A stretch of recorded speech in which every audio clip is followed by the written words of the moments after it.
দেখি আপনার ইসলামিক জ্ঞান কতটুকু। চলুন, নো গুগল, শুধু নিজের ইমানি জ্ঞান দিয়ে উত্তর দিন।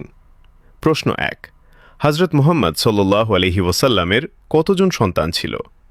এ ৬ জন, বি ৭ জন, সি ৫ জন।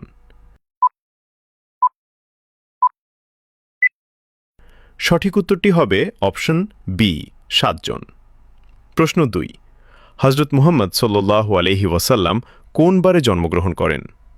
এ শুক্রবার, বি রবিবার, সি সোমবার।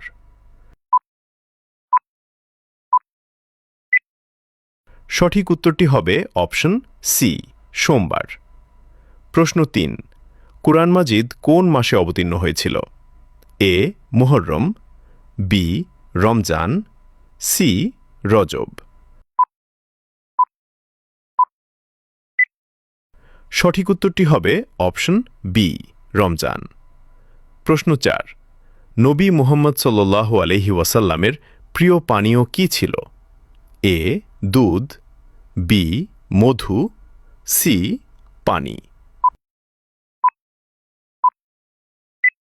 ইসলামিক চ্যানেলটি ফলো করুন এবং দাওয়াতের কাজের অংশীদার হয়ে যান। সঠিক উত্তরটি হবে দুধ। আপনি কয়টি প্রশ্নের সঠিক উত্তর দিতে পেরেছেন? কমেন্টে অবশ্যই জানাবেন। এই জ্ঞানটি শেয়ার করে আপনিও সাদাকায়ে জারিয়াহর অংশীদার হন।